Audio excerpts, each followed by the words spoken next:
네, 안녕하십니까. 세종연구소 전략안보실의 정은숙 연구위원입니다. 오늘 제가 브리프 해드리려고 하는 주제는 이즘이 지금 강대국 간의 어떤 특히 미중 패권 경쟁의 시대라고 하는데, 이러한 어떤 국제 질서 움직임 속에서 중국과 러시아의 전략적 관계가 최근 들어 점점 더 긴밀해진다라고 하는 것이 이제 많은 전문가들이 주시하는 어떤 상황이 됐고, 또 그런 미중 전략 관계가 돈독해지면서 유럽 쪽의 미국의 동맹국들, 그리고 아시아 쪽의 아태 지역 미국의 동맹국들의 안보에 미치는 어떤 영향은 없는 것인지, 그것을 한번 제가 분석을 해보았습니다. 그거는 이제 10월 달 저희 정세 브리프를 보시면 전체 그 텍스트가 나와 있는데, 오늘 제가 드리려고 하는 것은 간단한 요약이 되겠습니다. 보통 우리가 전략 관계라고 하는 것은 두 개 이상의 국가 혹은 기업이 공식 동맹이나 법적인 관계가 없이도 서로 자율성을 가지고 있는 가운데 상호 이익을 추구하는 그런 어떤 광의의 파트너십이 아닌가, 이렇게 생각이 듭니다. 따라서 우리가 중러를 동맹국이다라고 할 수 없고, 또 중러 스스로도 1996년에 전략적 동반자 관계를 선언한 이후에 자신들의 관계는 결코 동맹이 아니다 하는 것을 강조해 오고 있습니다. 다시 말해서 상호 안전 보장을 약속하는 그런 관계는 아니겠지요. 이제 그런데 우리가 지금 보면 러시아가 과거 소련만큼 강대국은 슈퍼파워는 아니라고 할지라도 세계 최대의 영토를 갖고 있고, 중국이 세계 최대 인구, 또 양국은 공히 UN 안보리에서 국제 안보와 평화에 관한 거부권을 행사하는 상임 이사국이고, 또 여러 측면에서 봤을 때 역사적으로 초강대국 미국과 함께 현재 전통적인 강대국 면모를 가진 국가들이다 하겠습니다. 자, 그래서 잘 아시다시피 냉전기에는 이 두 나라는 이념적으로 공산주의, 사회주의를 신봉하지만은 사실상은 준적성국의 성격을 가질 만큼의 이념 분쟁도 있었고 국경 분쟁도 있었습니다. 그런데 오히려 구소련이 붕괴되고 나서 어떤 전략적인 화해에 성공을 해서 새 냉전 종식 이후 질서 속에서는 21세기를 향한 전략적 동반자 관계다 라고 해서 이 불안정한 90년대의 강대국 관계 속에서 국제사회를 이제 좀 놀래키는 그런 선언이 있었습니다.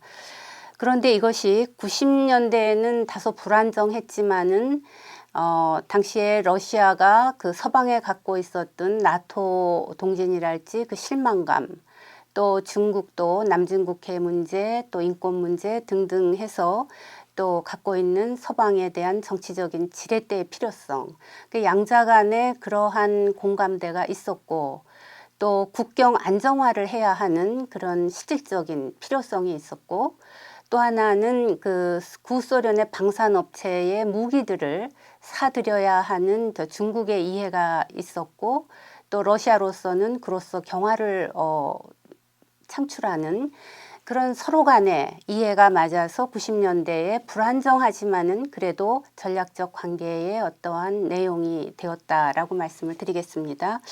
그런데 이제 문제는 2010년 이후에 이 중국이 세계적으로 제2대 경제 강국이 되고, 또 전략적 군사적으로도 상당한 공세적인 입장을 띠게 됨으로써 이 러시아와의 전략 관계를 우리가 주시하게 됐고, 그거는 또 우연의 일치일 수도 있겠으나 어쨌든 그 2014년에 푸틴 러시아 대통령 제3기에 들어서 크림반도가 복속이 된다든지 이러한 또 동우크라이나 군사적인 지원 등 여러 가지 서방의 제재를 받으면서 중러 간의 관계가 돈독해지고 특히 잠시 주춤했던 러시아제 첨단 무기가 S-400 등 수호이 35 등등이 이제 중국으로 새롭게 이전되는 경향을 보게 된 것이죠.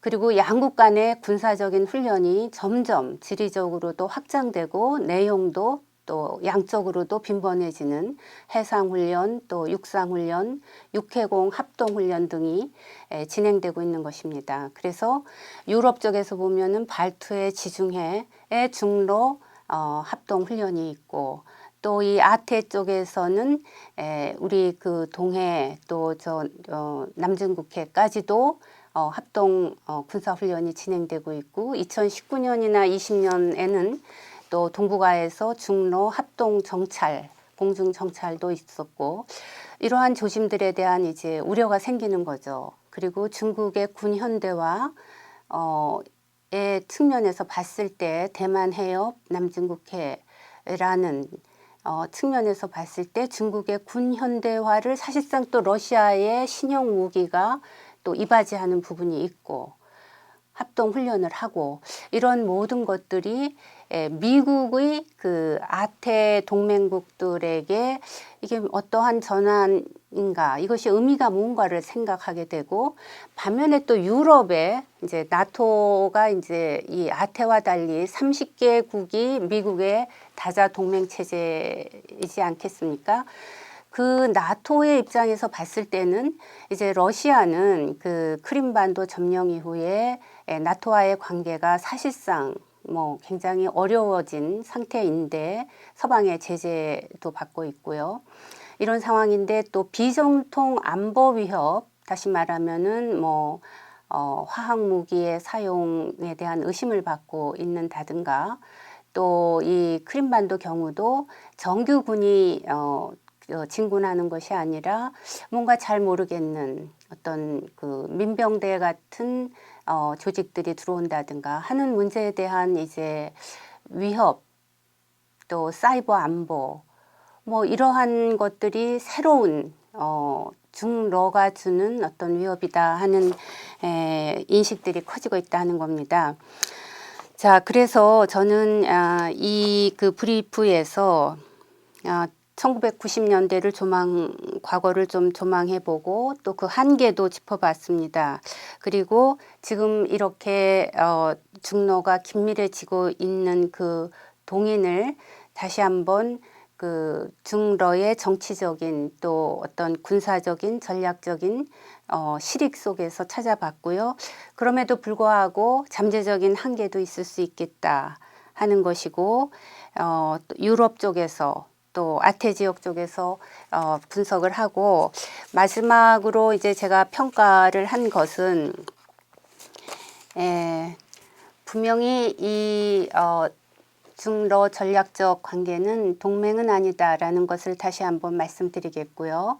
그리고 이 중러가 2001년에 체결한 양국 관계 조약이 설린 우호 조약인데 이거는 그 모든 동맹의 핵심인 상호 안전보장 의무는 없다 하는 것입니다. 대신에 보통의 관계와는 다르게 쌍방 간에 일방에 반하는 동맹 가입의 금지 및 일방이 안보 위협에 처할 시 협의를 규정하는 이런 것은 있다라는 것을 말씀드리겠고요.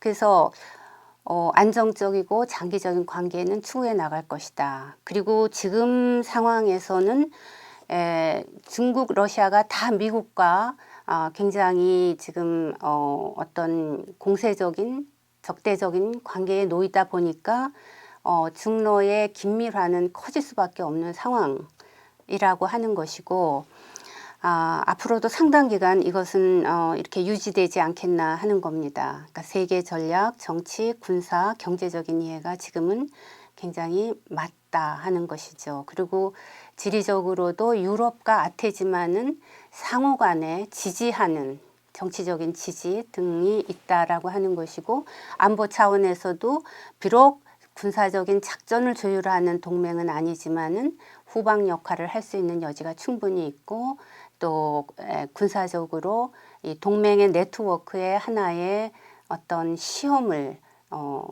좀 강하게 도전할 수 있는 상호 지지 역할이 있다라고 하는 겁니다. 그렇지만은 아주 장기적으로 본다 그럴 때는 이게 조금 이완될 수 있는 가능성은 없는 것일까 했을 때 미국과의 관계, 이것이 이 삼각관계가 어떻게 변화가 생길 것인가 하는 점이고요. 그 다음에 중로 양자 간의 변수들도 있을 수 있다 하는 겁니다. 뭐 영토는 법적으로는 다 이제 해결이 됐지만은 아직도 그 뭐 보수 세력이든지 또 현지 주민들 간에는 불신의 요소가 없지 않다라고 하는 것을 말씀드리겠고, 경제 마찰, 이념 갈등, 또 지정학적으로도 이해간극은 사실은 있는 것이다 하는 겁니다.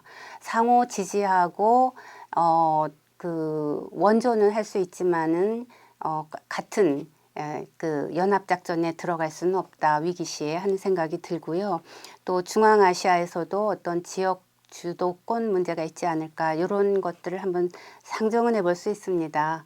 그리고 작은 예로서는 우리가 2020년 초에 코로나19로 중국 국경을 이제 러시아가 봉쇄했을 때 이제 러시아가 좀 당황을 한 점, 그리고 나중에는 전세가 역전됐을 때 또 중국이 봉쇄를 한, 이런 거는 작은 사례가 됐다라고 보고요. 자, 그렇게 봤을 때 이제 그 바이든 행정부에게도 적지 않은 도전이 되는 것이죠. 중러 전략 관계가. 또 아울러서 우리 한국에게도 많은 어떤 좀 과거를 반추하고 또 앞으로 우리가 전략을 세우는데 중요한 한 요소가 아닌가 생각합니다. 전후에 자유주의 국제질서, 그리고 한미동맹 속에서 우리가 경제적인 성장과 또 정치적인 안정, 민주화를 가져온 것을 생각했을 때 이러한 안정적인 평화와 안보를 유지할 수 있는 체제가 지속되기를 바라면서 제가 이제 한국의 비전도 마무리를 했습니다. 감사합니다.